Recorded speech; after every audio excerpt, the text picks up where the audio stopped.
Hello, this is Buildershed here, and today we are taking a look at Mageia Linux.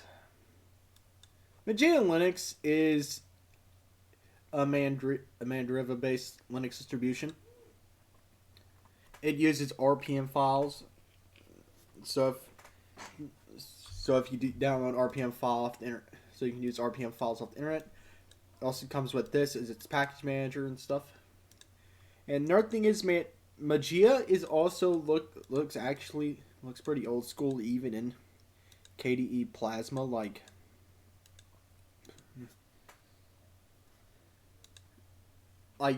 even like how they got the demon. You mean like this little grading here is a bit more of an old school tint, and like it looks quite old school in my opinion how it looks. So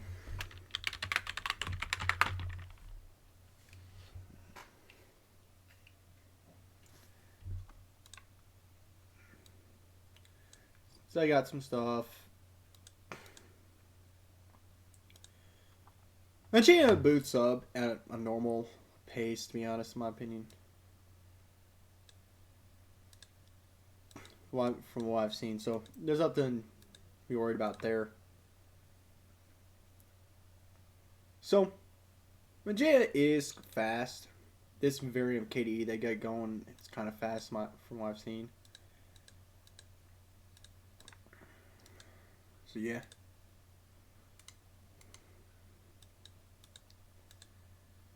You click down here for the icon, and from the looks of it, they made this even a bit more classic too, which I think is cool how they did it.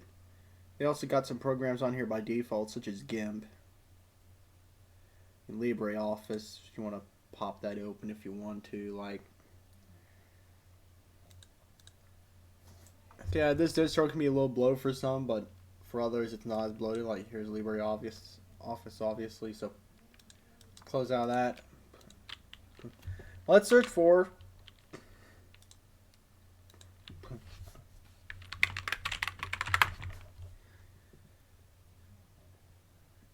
let's look into here. So Mageia comes with its own settings application, also known as control center. So you obviously got a little shortcut for installing, removing software and stuff. Set the keyboard layout, internet, set that stuff up if you want to set up Wi-Fi on your system. You can mess around with fonts and stuff, obviously. And with the console up as an administrator, and just some more things. Now you want to go into settings. You can still open up KDE system settings if you really want to. There's nothing preventing you from doing that as far as I know of.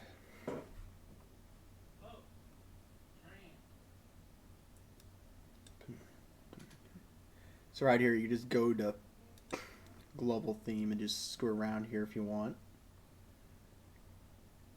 Set to normal KDE if you want. There's nothing, like I said, there's nothing preventing you.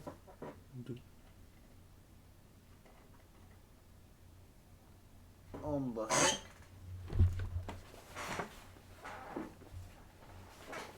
Oh, he jumped out. Yeah. Here you got oxygen down here if you want it. So if you want to go to oxygen like an old school KDE, you can do that.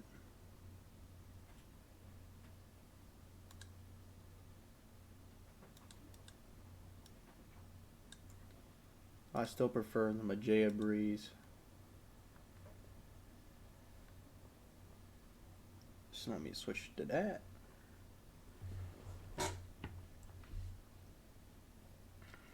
Okay. Colors, yeah. I'm pretty sure they set a color here. Swap open that.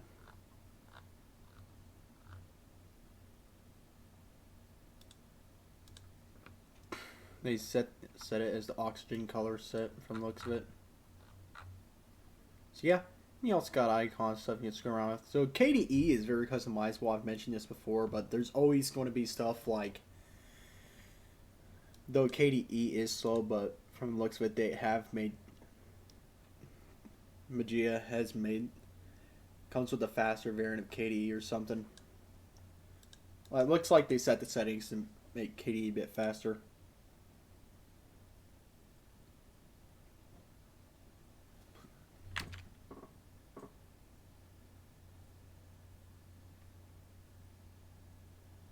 See what's around here. Of course, you come with your KDE programs for some reason. So let's look at here. Here's Mageia. Welcome to Mageia, Buildershed Gaming. We are going to guide you through some important steps and help you with the configuration of your newly installed system.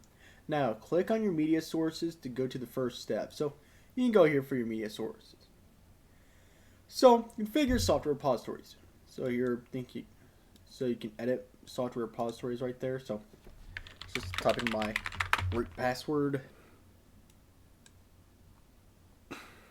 So, you got enabled up, like you got a good amount of those. Just scroll around. So here, so core are the free and open source packages. Not free is closed source programs. Example, e.g. NVIDIA proprietary drivers, not free drivers for some Wi-Fi cards, etc. Tainted, these packages, e.g. audio and video codexing for certain multimedia files and commercial DVDs may infringe on patents or copyright laws in certain countries. So be wary if you're using tainted packages. Just may infringe on patents or copyright laws in certain countries, so be wary. Like, I'm not stopping you, but I would advise not installing it if your country doesn't like you installing that kind of stuff. Backports, these include new versions of programs and new packages that do not meet the updates policy. So you can turn this rolling release, I guess, from what that sound like. No, if you enabled the online repositories during installation, some media sources should be installed already. Otherwise, we will configure this online repository. If this computer will have access to the internet, you can delete the local entry from the list of repositories. So yeah. Update. Check for system updates. I just did a system update recently. Mageia provides software which may be updated or to fix bugs or security issues. It's highly recommended you update your system regularly. An update icon will appear in your taskbar when... my cat's scratching the Xbox. Will appear in your taskbar when new updates are available. To run the updates, just click on the icon below and give your user password, or use the software manager root password. This is a background process, and you'll be able to use your computer normally during these updates. So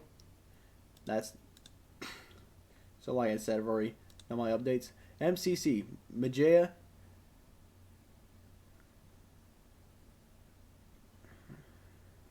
Mageia Control Center, aka DRACConf, is a set of tools to help you configure your system. So you got these: software management, hardware, network and internet, system, network sharing, local disk, security, and boot. I've already looked through there. Install software. Mageia, you can find the software in the media repositories. Mageia users simply access these media via one of the software managers. So you can just go into RPM Drake.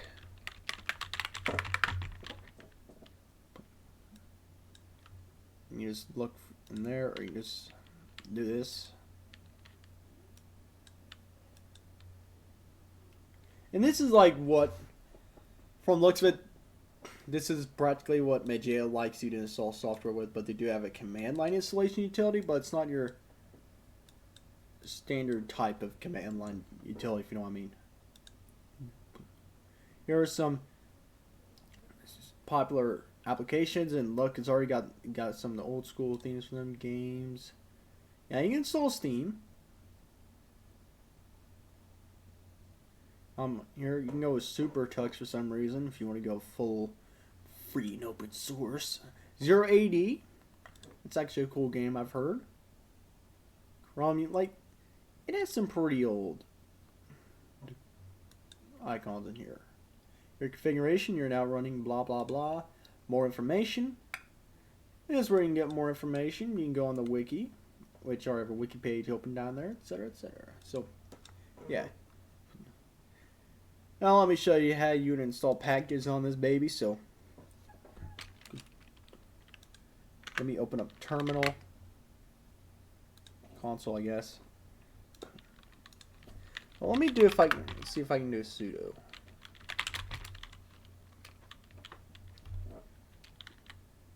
Sudo vim.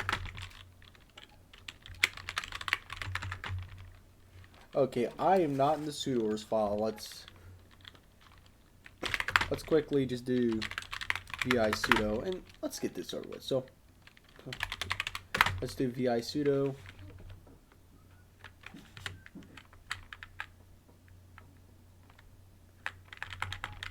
So apparently I need to add myself to the wheel group. I don't really care about that setting, but I will do this.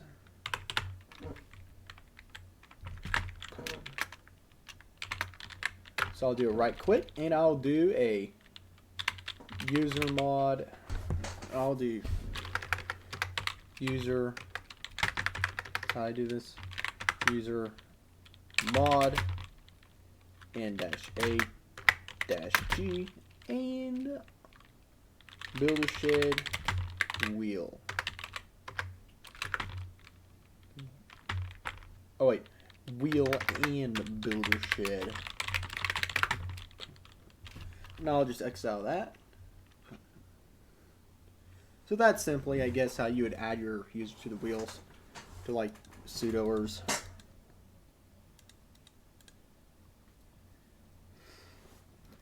So before we sign out, sign back in, let's go through this. So,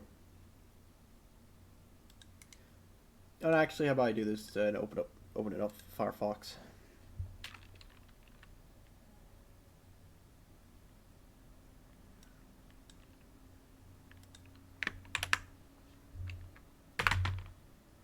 So let's go to the wiki.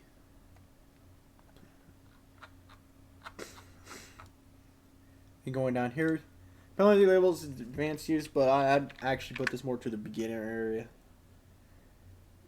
So I have stuff like, so I have your PMI. This is a software installation tool. It must be used with root privileges. Simply invoke URPMI package name to install package and all its dependencies. So that's basically that. So I'm going to quickly log out. And there's another cool thing I'd like to show you all about this.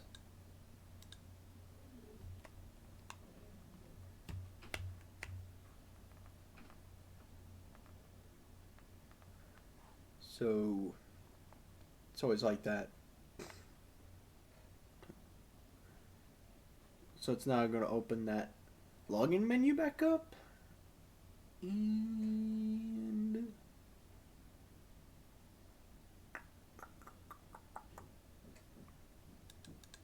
okay, here is it. Here it is. So these are the sessions. So let's put in the password. I kind of like how they did this here. It's a bit more on the old school end, but also looks nice. Kind of shows you can still make your systems look nice while also looking old school at the same time.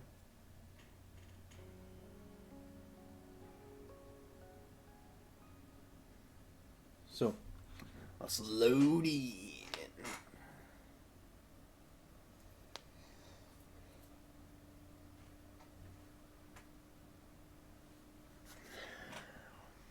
If this wants to take the time to load in, obviously.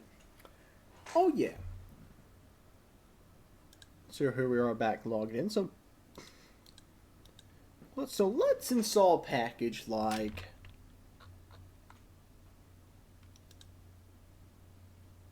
URPMI. Like, oh yes, neofetch. So let's do sudo URPMI and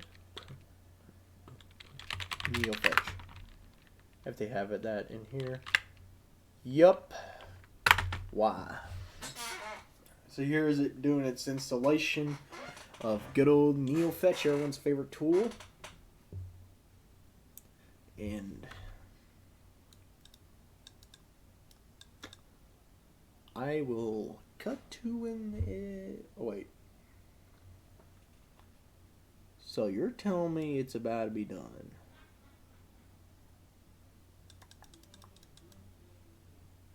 I'll be back when it's... Oh. Okay. So, NeoFetch. This is what the NeoFetch looks like.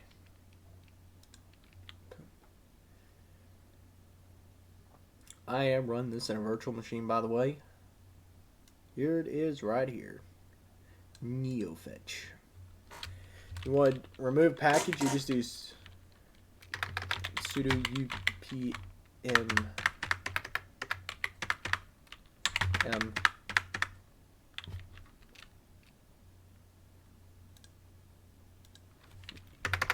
urp me, and then let's go nuke NeoFetch off of this for a second.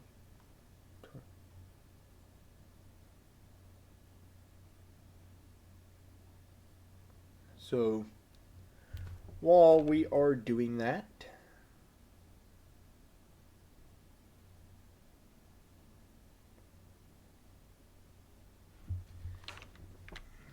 and it has removed them. So screw it, let's just do it again, like install it again.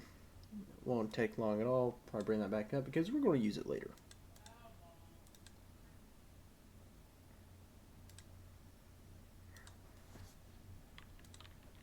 So it's not boot up Chrome. So we're back. So let's pop open Kate for this. So Kate.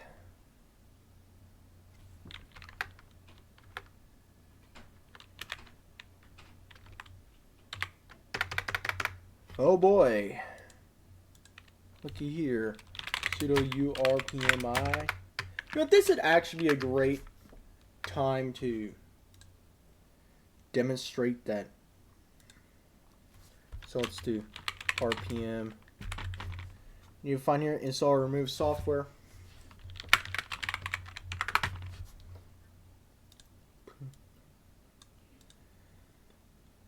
Finding available packages.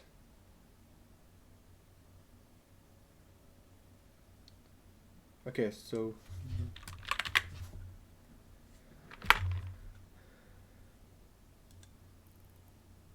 advanced text editor. So now it's down.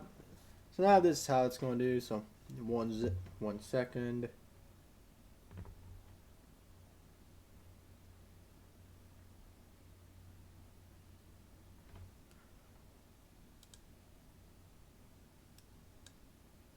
So apply.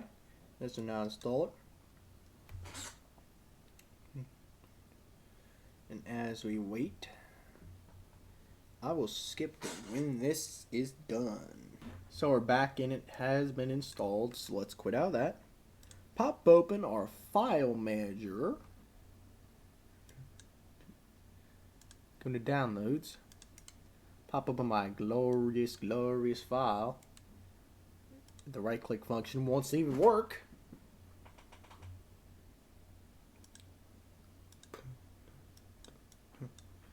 So here is Kate. So hello, this is Buildershed. Right now I'm currently doing editing. I just want to say that I've decided to change the rating system up. I'm changing it to a 5-star rating system. So for Mageia, for a 5-star rating system, I would rate it a 4 out of 5 stars. Back to the video. So what are my full-on thoughts about Mageia? Well, I did give the rating, so I think I might as well give final thought. Mageia is a fast, Mandriva based Linux system in my eyes. As well as it also looks great and old school at the same time. It kind of gives you early 2010s vibes, if you know what I mean. So, yeah. So, this is Buildershed. Hope to see y'all next time. See ya. If you'll like this type of content, make sure to drop a like. If you wanted to see more of this content, make sure to subscribe. If you don't like this content, or specifically this video, drop a dislike. And it'd be heavily appreciated if you were to also drop a comment explaining why you disliked the video and some issues, also known as constructive feedback. I'll see y'all next time. See ya.